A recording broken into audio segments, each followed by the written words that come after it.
Can you hear me? Can you hear me, guys? Yes. Okay, thank you. Good morning, everybody. This is our first live class, Entrepreneurship 2. Welcome. Remember that this information will be on your Educai email, so download it whenever you can so you can check it and read it every time you need to. Just remember that, okay?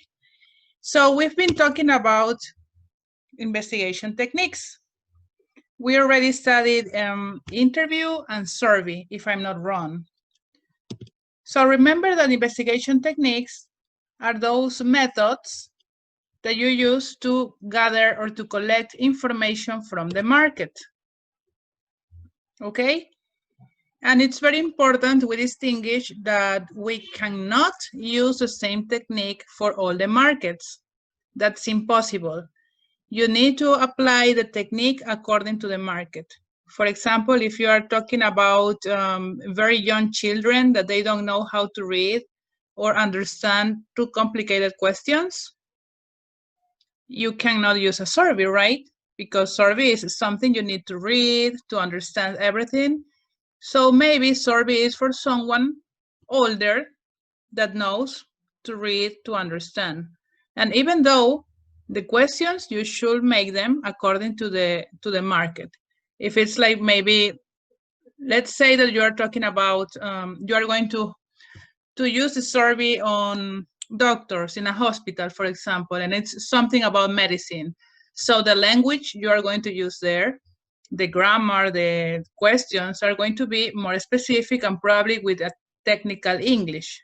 So a little bit more complicated than common questions. If we're talking about something that specific, that complicated. So here we can read this. It says, use the most accurate technique according to the market. Each market is unique and different. So know your market first and then choose the best one. Got it? So as I told you before in the other videos, this year we're going to study only these 6 techniques: surveys, interviews, focus groups, observation, product testing, and mystery shoppers. Do you remember, and tell me yes or no if you remember, about the market profile or the profile of clients? Do you remember about that? Yeah. Okay, so you probably remember the picture of Ronaldo, the soccer player, or maybe Novak Djokovic, the tennis player with the dogs, or the girl riding a bike. So everybody has different characteristics from different countries, different interests, and even between men and women, what they like is different. So that's why you have to identify your market. So knowing your market, you can know or you can choose the best technique, which one you can apply for the market. Very important to remember is that you choose the best technique for 2 very important reasons. One, I mean, besides knowing what they like, but one is to save time, because when you investigate the market with a sample of the market or with a focus group or with a face-to-face interview, you save time because you are not gathering information from the 4, 5, 10 million people in a place, but only a group of people. And second, it helps to save money. It's going to save you money. And also, in the end, you're going to take decisions. If everything is fine, if everything seems to work, so you can continue with your business and you're going to be successful. But if during the investigation of the market, something is not right, people don't like your product, or people think that your product is too expensive, or they just don't feel attracted to the product, thank God, because then you can stop doing that and improve improve what you're doing and do it better according to what the market wants, and then you can again save money and start working improvements and do it better. Okay, so far, do you have any question?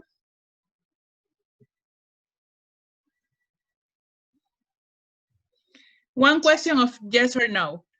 Can I use any technique with any market just because I want to? Like, oh, I like interviews, I'm going to use this one in this market, just like that?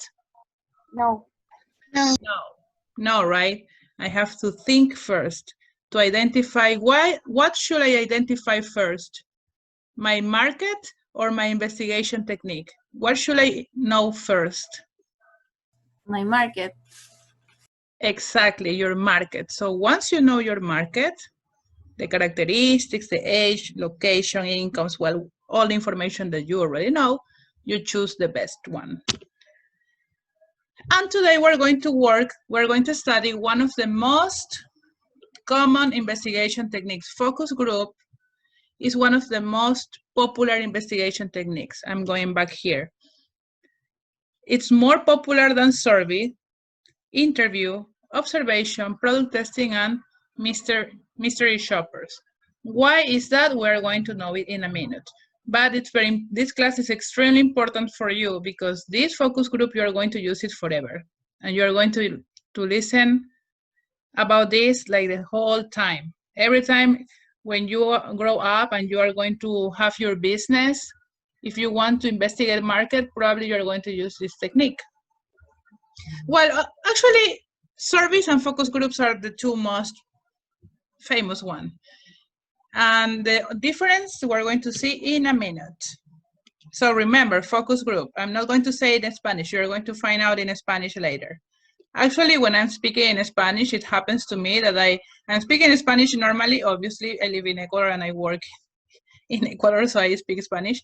But when I talk about this, I say it in English because it's the way I learn it, and you're going to learn it that way too. So focus group.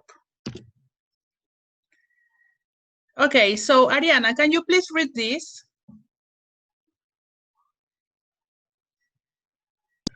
Market research.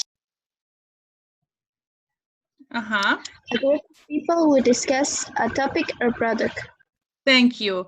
So very important to know, obviously it's a group of people. Well, the name it says focus group. So yes, it's a group of people, but what it is important is what we know that it's not any group of people. It's a group of people who discuss a topic or a product. Just for the record, discuss in English is something positive. When you and I have a discussion, it's something good, it's something positive. It's like a conversation. So you say your point of view, I say my point of view, we have a discussion, we agree on something, and everybody's happy, okay? In Spanish, if you translate the word, if you translate into Spanish, we use it as something negative. Oh, they had a discussion, they had a problem. Yes, that's in Spanish, but in English it's something positive. Remember that. So a discussion, when we're speaking in English and we have a discussion, it means we're having a nice conversation to solve a problem, to agree on something. Okay, so we have a group of people having a discussion about a topic or a product. It means there are people sitting together talking about, oh, you like this cell phone? Why? Blah, blah, blah. Okay, just like that. So there is a person here controlling the whole focus group, listening, observing some things that I'm going to tell you in a minute, and asking some questions that they already prepared before because it's an organized way. And everybody, it means that they are going to say their genuine, their honest opinion about something. That's it. So far, do you have any question? No. Okay. Now I invite you to watch this little video.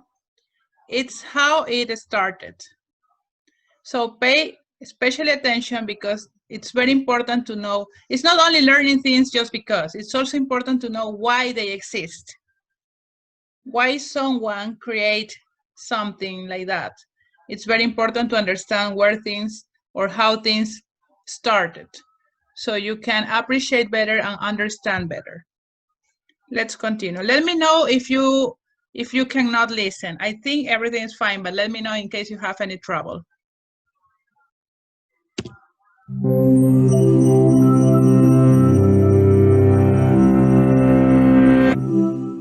Why do we buy certain products or choose certain brands? This is the sort of question advertisers have always asked, and there are no easy answers. However, there is a handy tool that helps companies explore this and similar questions, and it's called the focus group. Until the 1940s, market research was often quantitative, using things like sales figures and customer polls to track consumption. But this changed during World War II. Sociologists Robert Merton and Paul Lazarsfeld set out to learn how unprecedented exposure to wartime propaganda was affecting the public.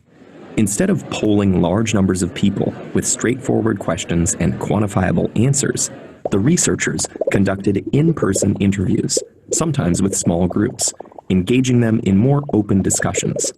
Later, this method was picked up by the advertising industry with the help of consultants like Austrian-born psychologist Ernest Dichter, who first coined the term focus group. This new technique was a type of qualitative research focused on the nature of people's preferences and thoughts. It couldn't tell marketers what percentage of people buy a certain product or brand, but it could tell them more about the people who do, their reasoning for doing so, and even the unconscious motivations behind those reasons.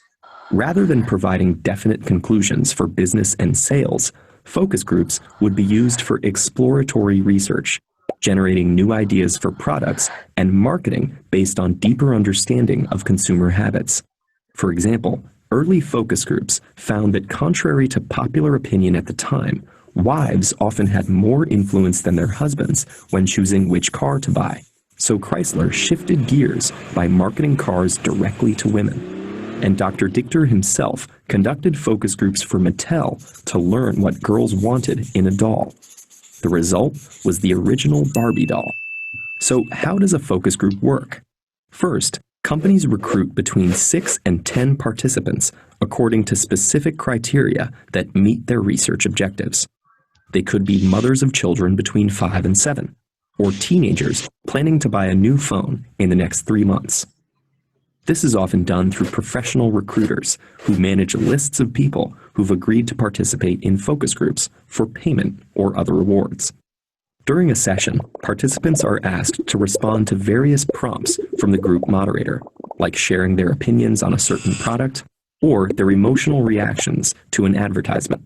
They may even be asked to do seemingly unrelated tasks, like imagining brands as animals in a zoo.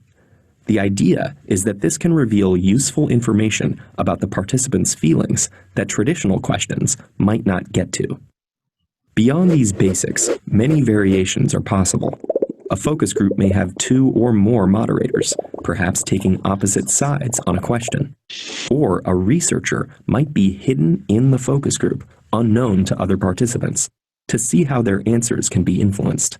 And the whole process may also be observed by researchers through a one-way mirror. But although they can provide valuable insight, focus groups do have their limitations, and one of the main ones is that the simple act of observing something can change it. This principle is called observer interference. The answers participants give are likely to be affected by the presence of the researchers, social pressure from the rest of the group, or simply knowing that they're taking part in a focus group. And because researchers often use a small sample size in a specific setting, it's hard to generalize their results. The findings that researchers do reach from focus groups are often tested through experiments and data gathering. Those put numbers on questions like how many potential customers there are and what price they'd be willing to pay. This part of the process changes as technology evolves. But focus groups have remained largely the same for decades. Perhaps when it comes to the big important questions, there's no substitute for people genuinely interacting with each other.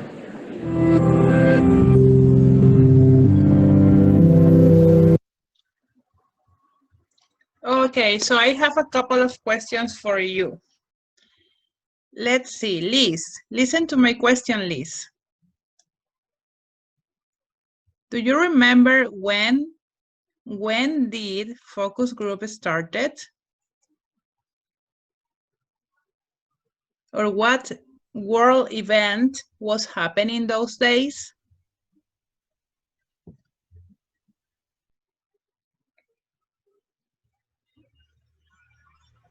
When they start a business.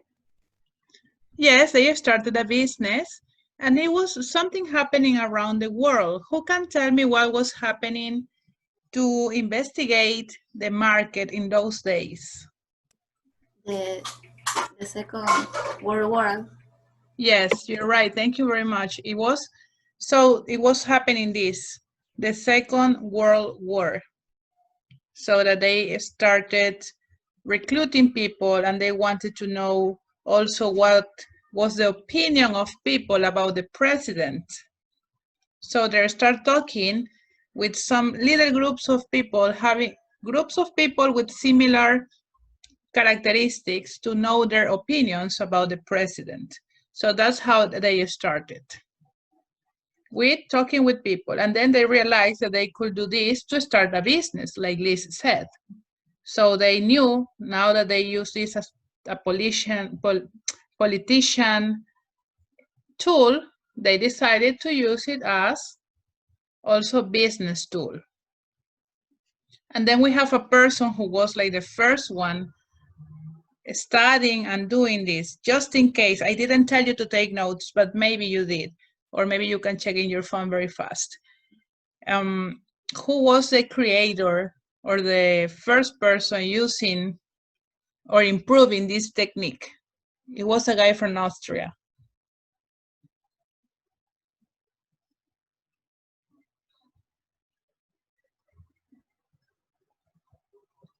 Ernest Dichter. Ernest Dichter. It's important to remember those names because they are people who made really deep research about these techniques that we already know and we can use them freely. But don't worry because I didn't tell you to take notes, but you can check this video again and then you will remember. Okay, do you have any question about the video? Is everything okay or something?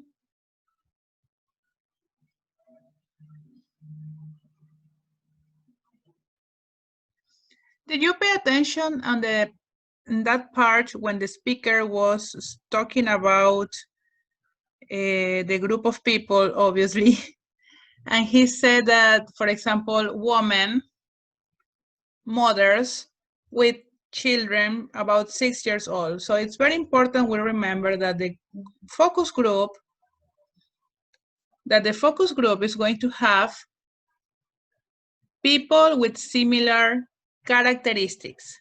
They are not looking for same thoughts or same mentality. They are looking for people with similar characteristics, and then to get the most accurate information from them according to what they want to start. Do you remember which doll that you probably used when you were a child, which doll they created after a focus group?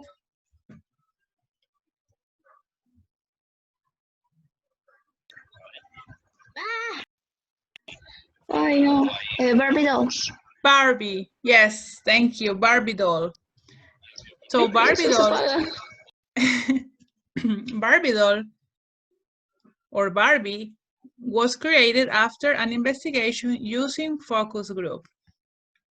And now you know Barbie is a huge business around the world.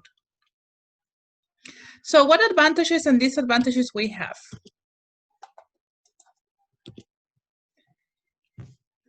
Let's see. Cristina, can you please read this, the first one?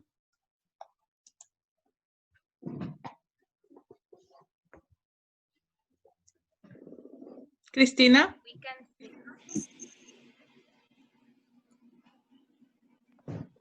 We can see facial expressions and body language. Exactly. Thank you very much.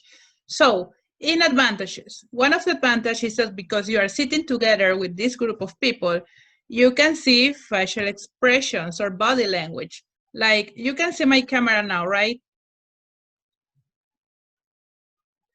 Can you see my camera now? Yes. Okay, so let's suppose that Cristina was reading that. I had this face. You look bored. Yeah, right. So it's like, I'm bored. I don't care what she's saying, but I'm not saying anything. It's just my face. But my face is talking, is telling you something, right? So that's one of the advantages, because maybe in the focus group you have people saying, yes, yes, I like the product, it's very beautiful. Or you can have people saying like, yeah, I like it, yeah, you know, rolling eyes, avoiding to look at you, so they are probably lying, and you can pay attention to that. Thank you, Cristina. Cynthia, read the second advantage, please. This one, we can hear. We can hear social clues in language. Yes, we can hear social clues in language expression. And again, it's not only the face, it's not only what you say, but it's how you say it. How you say it. Like, you can sound convinced of something, or you can sound like you are not sure about something. So you can see facial expression and you can hear language expressions. Thank you, Cynthia. Denise, can you help us, please, reading the third advantage? Provides insights on the most appropriate way to talk about products, service, and brands. Exactly. Thank you very much. So, in other words, is that you can lead the conversation, or you can take people with your questions in the direction you want to have the discussion, the conversation. So you can handle the situation because you are there. And also because you have a program, you have a set of questions already organized, you can keep the focus group in order, always paying attention on their body language and on what they say. So those are three of the advantages. There are probably more, but we're going to see only these three so far. And then we have a few disadvantages too. So no everything is good, no everything is heaven. We have a few disadvantages. So maybe Domenica, read the first one, please. Small non-representative samples. Thank you. Thank you very much. So, when talking about samples, remember that sample it's a group of people that represents the whole population, because you, for example, in Guayaquil, and I like to use Guayaquil because it's what we know. So in Guayaquil, we have 4 million people living here. We can't study 4 million ideas, 4 million opinions, but we can take a sample, so a little group of people. The disadvantage of focus group is because it's a group between 6, 8 people. Can you believe it? Like 6 or 8 people representing 4 million people from Guayaquil? So probably that's not representative, and that's a big disadvantage, very big disadvantage. That's why if you want to analyze the whole market, whole Guayaquil, focus group wouldn't be a good idea. You can use something different. But that's one of the disadvantages. Thank you, Domenica. Let's see, Emily. Emily, read this one, please. not projectable.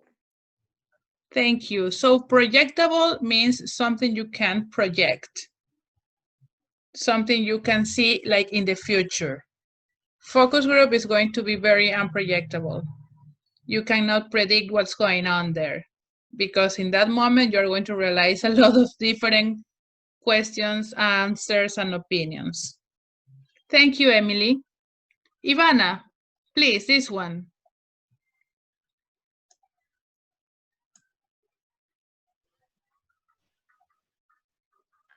Artificial environment. Thank you very much. So artificial environment. What happens when it's artificial environment? You know you are in a focus group, you know you are in a study, and that somehow, believe it or not, is going to create a little bit of stress because you are in a place that you don't know, with people you don't know. So probably that's going to affect your answers because you are not in your comfortable house, in your comfortable workplace or school. Or so since the beginning, that artificial environment somehow is going to affect. Some people are going to be more affected than others. Other people are probably comfortable, but some people won't be that comfortable. And it's very important to be comfortable so you can be yourself and express your ideas better. Thank you. Jose, this one. Lack of anonymity. Thank you. Lack of anonymity. So anonymity means that people don't know your name. In this case, it's the opposite. Lack of anonymity.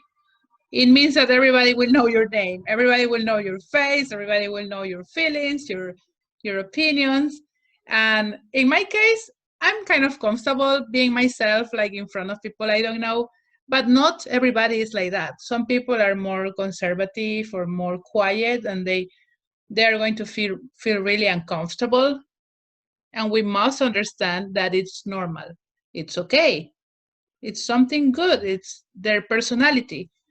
So it is a disadvantage because sometimes because you are afraid of what other people think about you or what other people think is different than you, than your opinions. So you're probably going to refrain saying your own thoughts and probably are going to agree just to finish this really fast and then you are bye-bye. So that can be a big disadvantage too. For me, this one, a small non-representative sample and lack of anonymity are like the most difficult ones or the biggest ones. And finally, Mariuxi, can you please read this one? Potentially biased results due group influence. Thank you very much. So probably I already explained this before here in lack of anonymity, but potentially based results due group influence, this I shouldn't be here. Potentially based results due group influence is like because you're afraid of being judged or because you don't mind too much about what you're doing, or maybe there are other people like with stronger personalities and they want you to think like them, you might be influenced or you might be the influence to others too. So in that case, it's going to affect the results because you are not going to be yourself. Okay, do you have any questions about advantages and disadvantages?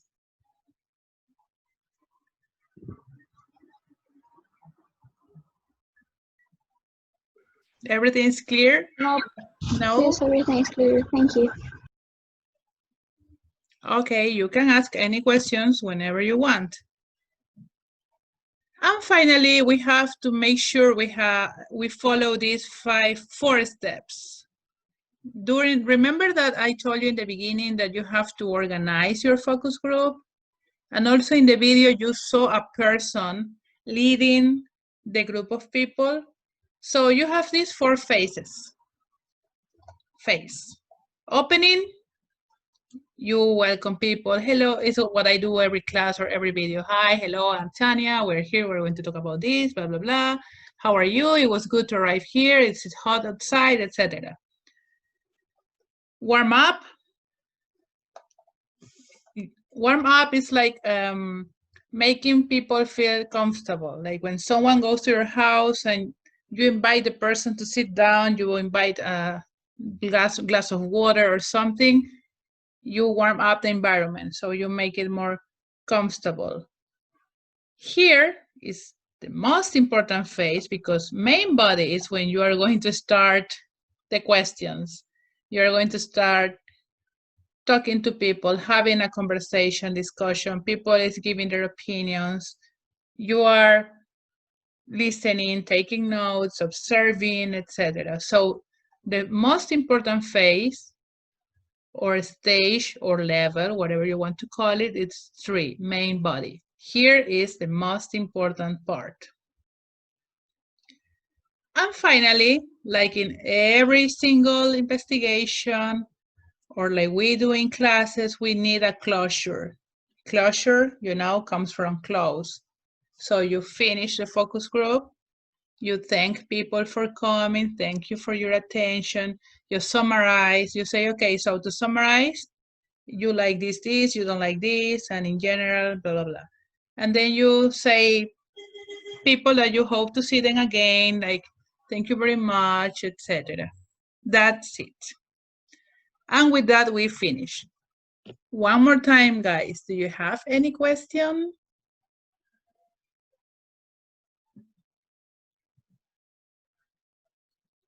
No questions? No, thank No, miss. Thank you. Thank you very much, guys. I hope you have a wonderful day. I'm very happy to see you again. Now 2 days a week. I like that. So enjoy your day, enjoy your weekend. See you next week. Thank you very much. Bye-bye.